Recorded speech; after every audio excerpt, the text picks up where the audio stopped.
Development విషయంలో మీరు చేయొద్దని మేము అంటలేం. అక్కడ 14,000 ఎకరాలు ఫార్మాసిటీ కోసం సేకరించిన భూమి ఉన్నది కదా. నువ్వు డెవలప్మెంటే చేయాలనుకుంటే, ఇండస్ట్రీస్ పెట్టాలంటే ఏ చెట్లు లేకుండా, ఏ పర్యావరణం దెబ్బతినకుండా 14,000 ఎకరాల ఖాళీ భూమి అక్కడ ఉంది కదా. ఇక్కడ 400 ఎకరాల్లో దట్టమైనటువంటి చెట్లున్నాయి, వన్యప్రాణులు ఉన్నాయి.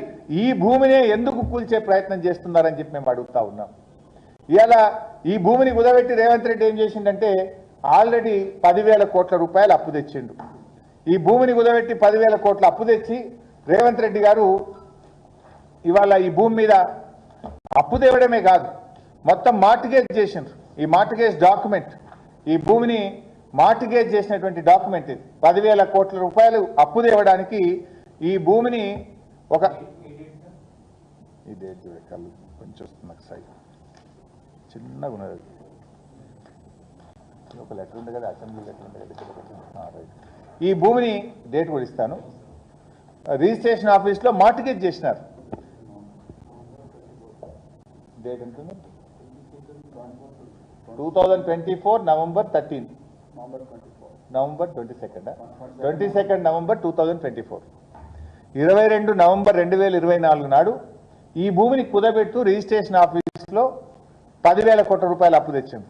ఇందులో ఇంకా దుర్మార్గం ఏంటంటే ఈ అప్పు ఇప్పియడానికి ఒక మధ్యలో బ్రోకర్ ఉంటాడు కదా.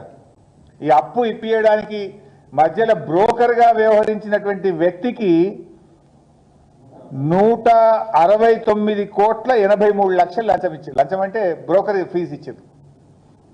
అప్పు ఇప్పించిన బ్రోకర్కు 169 కోట్ల 83 లక్షలు బ్రోకర్ ఫీజు కట్టింది ఈ ప్రభుత్వం అప్పు ఇప్పించినందుకు. ఇది నేను ఉత్తరం చెప్తాను. ఇది అసెంబ్లీలో నేను వేసిన క్వశ్చన్కు రాతపూర్వక సమాధానం, రాష్ట్ర ప్రభుత్వం ఇచ్చిన డాక్యుమెంట్. ఇది నా సొంత కవిత్వం కాదు. నేను స్పష్టంగా ఇందులో ఏమడిగినా అంటే,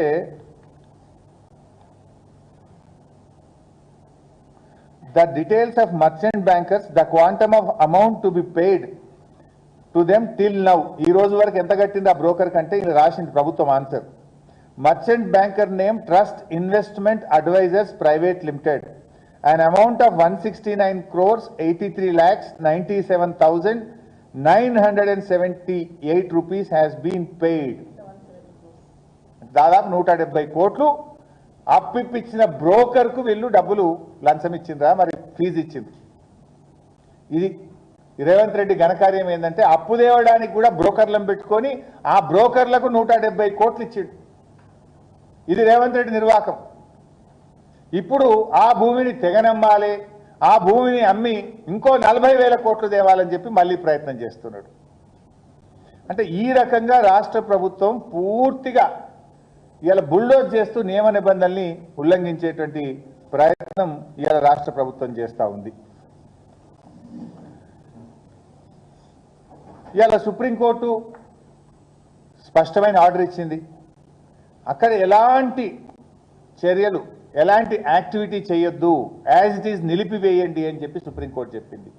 సుప్రీంకోర్టు చెప్పిన తర్వాత కూడా ఇవాళ ఢిల్లీ నుంచి కమిటీ వస్తుందని తెలిసి నిన్న రాత్రి పోయి పోలీసుల పహారాలో టీజీఐసీ భూమి అని చెప్పి పెద్ద పెద్ద బోర్డులు పెట్టారు నిన్న.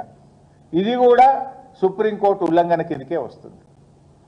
సుప్రీంకోర్టును ఖతారు చేయకుండా, సుప్రీంకోర్టు యొక్క డైరెక్షన్ను లెక్క చేయకుండా నిన్న పోయి ఈ భూములు టీజీఐసీకి సంబంధించినవనే బోర్డులు నిన్న బిగించారు. ఈ విషయం కూడా కమిటీ దృష్టికి తీసుకుపోయినాం.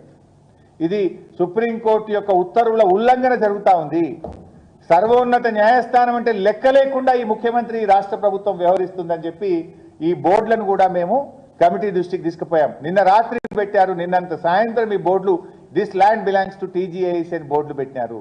Supreme court said not to do any kind of activity, ఏమీ చేయొద్దు అక్కడ, as it is stand still అని చెప్పిన తర్వాత సీసీ కెమెరాలు పెట్టుడు, టీజీఐసీకి సంబంధించిన భూమిని బోర్డులు పెట్టి సుప్రీంకోర్టు ఉత్తర్వుల ఉల్లంఘనకు పాల్పడ్డారన్న విషయాన్ని కూడా ఈరోజు మేము కమిటీ దృష్టికి తీసుకుపోయాం. ముఖ్యంగా ఈ రేవంత్ రెడ్డి ఘనకార్యం ఇంకోటి చెప్పాలి. గతంలో మేము తొలి ముఖ్యమంత్రి కేసీఆర్ గారు కొత్త సెక్రటేరియట్ కట్టాలని నిర్ణయం తీసుకున్నారు. మన రాష్ట్ర సచివాలయం బాగా నిర్మించుకుందామని చెప్పి వారు నిర్ణయం తీసుకొని ఆ పాత సచివాలయం, నిజాం కాలంలో నిర్మించిన సచివాలయాన్ని కూల్చివేసి కొత్త సెక్రటేరియట్ పరిపాలనా సౌలభ్యం కోసం, ప్రజలకు మెరుగైన పాలన అందించడం కోసం కొత్త సెక్రటరియట్ కట్టాలని ముఖ్యమంత్రి గారు అప్పుడు నిర్ణయం తీసుకున్నారు. ఇదే రేవంత్ రెడ్డి ఆ రోజు హైకోర్టుకు పోయిండు, గ్రీన్ ట్రిబ్యునల్కి పోయిండు, చెన్నైకి, సుప్రీంకోర్టులో కూడా కేసేసిండు. ఏమని? అరే వీళ్ళు చెట్లు కొడుతురు, చెట్లు అప్పుడు ఉన్నాయో 10-20 చెట్లు అంతే. సెక్రటరియట్ కట్టడానికి 10-20 చెట్లు, అది కూడా కొట్టలే అప్పుడు ప్రభుత్వం. ఆపండి, సెక్రటరియట్ పనులు ఆపండి అని గ్రీన్ ట్రిబ్యునల్ స్టే ఇవ్వమని అడిగిండు. హైకోర్టుకు పోయి స్టే ఇవ్వండి అని అడిగిండు. సుప్రీంకోర్టుకు పోయి ఈ సెక్రటరియట్ కట్టద్దు, ఆపండి అని చెప్పి కోర్టులలో కేసు వేసిండు రేవంత్ రెడ్డి. ఏమని పోయిండు రేవంత్ రెడ్డి? చెట్లు కొట్టద్దు అని పోయిండు. కానీ అప్పుడు బీఆర్ఎస్ ప్రభుత్వం మేము అన్ని రూల్స్ అండ్ రెగ్యులేషన్స్ ఫాలో అయినాం. వాల్తా యాక్ట్ ప్రకారంగా దరఖాస్తు చేసి ఒక్కొక్క చెట్టుకు ఫీజు కట్టి ఆ చెట్లను రీప్లేస్ చేసి అన్ని అనుమతులు తీసుకొని మేము చేసినాం కనుక ఆనాటి రేవంత్ రెడ్డి కేసును